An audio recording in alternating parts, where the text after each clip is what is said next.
तरफ वो लोग हैं जो काली टोपी पहनते हैं, एक तरफ हम लोग हैं जो सफेद टोपी पहनते हैं। वो जो काली टोपी पहनने वाले लोग हैं वो काले कानून लेकर के आते हैं।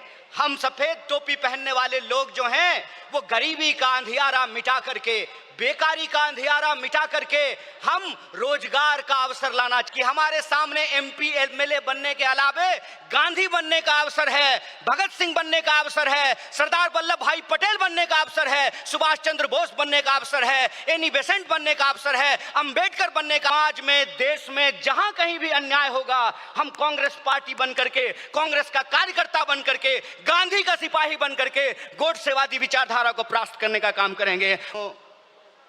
आज हमारे लिए बहुत गर्व का विषय है कि हम लोग एआईसीसी के सेशन में शामिल हो रहे हैं और ऐसी जगह पे शामिल हो रहे हैं जो अपने आप में एक ऐतिहासिक जगह है, इस देश के निर्माण में जिसकी बहुत बड़ी भूमिका है। और हम गुजरात में ये एआईसीसी सेशन इसलिए कर रहे हैं कि गुजरात में स्वतंत्रता आंदोलन की जड़ है। गुजरात वो भूमि है जहां हमारे राष्ट्रपिता महात्मा गांधी, सरदार वल्लभ भाई पटेल जी, दादा भाई नौरोजी जी का जन्म स्थान है, उनकी कर्मभूमि है। तो जब यहाँ पे एआईसीसी सेशन हो रहा है तो हमारा उद्देश्य यही है कि हम अपनी जड़ में जाएं, अपने जड़ को मजबूत करें, क्योंकि हमारे सामने एक बहुत बड़ी चुनौती है। चुनौती ये है कि हम आज़ादी के आंदोलन में शामिल हुए, देश को आज़ादी मिली और आज़ाद भारत के निर्माण में कांग्रेस पार्टी ने बहुत बड़ी भूमिका निभाई। पहले हमारी जिम्मेवारी देश को चलाने की थी, आज हमारी जिम्मेवारी देश को बचाने की है। यह भूमिका हमको अपने आप में समझनी पड़ेगी। देश को चलाने की जिम्मेवारी ऐसे थी कि देश आजाद हुआ, देश का संविधान बना और उस संविधान के आधार पर भारतीय लोकतंत्र फलना फूलना शुरू किया। कुछ दशकों के बाद कुछ ऐसी शक्तियां आज सत्ता पर काबिज हुई है जिन्होंने आजादी के आंदोलन में हिस्सा नहीं लिया। इसीलिए मैं बार बार कहता हूं, देश को आजादी माफी मांगने से नहीं, देश को आजादी लाठी खाने से मिली है, जेलों में जाने से मिली है। यह जो आजादी मिली है, इस आजादी को जो लोग मानते नहीं हैं, कहते हैं ना, जिन्होंने अपना खून पसीना नहीं बनाया हो घर को बनाने में, उनको घर की बचाने की कोई जद्दोजहद नहीं होती है। घर को जब बिगड़ रहा हो तो उनको कोई तकलीफ नहीं होती है। जो संविधान को बनाए हैं वही संविधान को बचाना चाहते हैं, जो आज़ादी दिलाए हैं वही आज़ादी को बचाना चाहते हैं, जो देश को बनाए हैं उन्हीं को देश को बचाना पड़ेगा। बताइए, कांग्रेस पार्टी का एक एक कार्यकर्ता जो देश की आज़ादी पर गर्व करता है, देश के स्वतंत्रता आंदोलन पर गर्व करता है, उस आजादी को बचाने के लिए आप संघर्ष करेंगे कि नहीं करेंगे? अगर आप संघर्ष करेंगे तो ये लड़ाई बिल्कुल आमने सामने की लड़ाई है।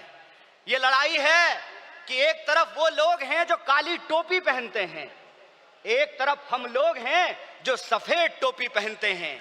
वो जो काली टोपी पहनने वाले लोग हैं वो काले कानून लेकर के आते हैं।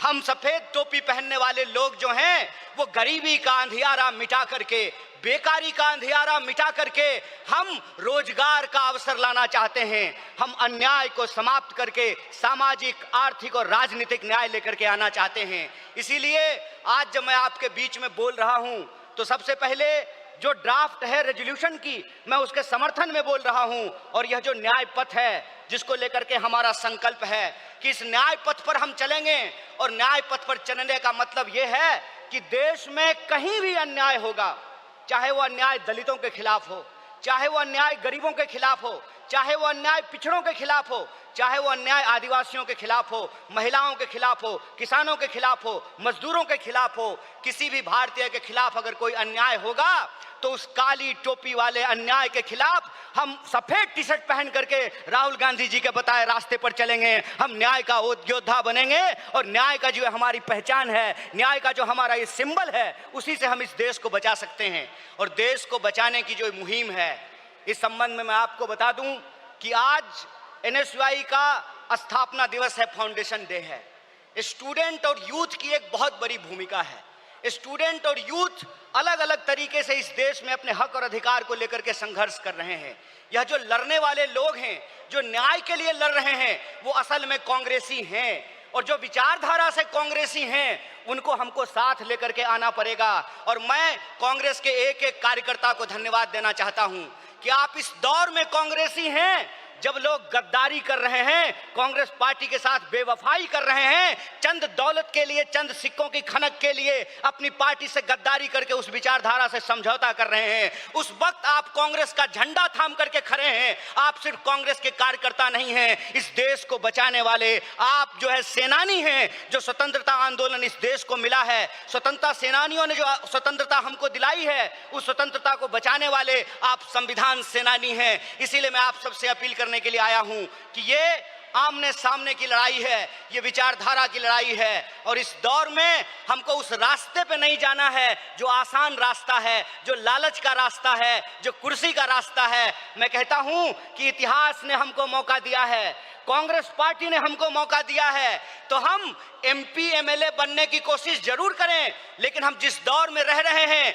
ये वो दौर है कि हमारे सामने एमपी एमएलए बनने के अलावे गांधी बनने का अवसर है, भगत सिंह बनने का अवसर है, सरदार वल्लभ भाई पटेल बनने का अवसर है, सुभाष चंद्र बोस बनने का अवसर है, एनी बेसेंट बनने का अवसर है, अंबेडकर बनने का अवसर है। इसीलिए मैं अपने कांग्रेस पार्टी के एक एक कार्यकर्ताओं को एआईसीसी के इस मंच से कहना चाहता हूं कि यह जो रेजोल्यूशन है, यह रेजोल्यूशन कागज पे लिखे हुए कोई शब्द नहीं है, यह संकल्प है, और उस संकल्प पे हम समर्पण के साथ चलेंगे, संघर्ष करेंगे, और संघर्ष करेंगे तो इस विपरीत परिस्थिति में हमारी जीत सुनिश्चित है।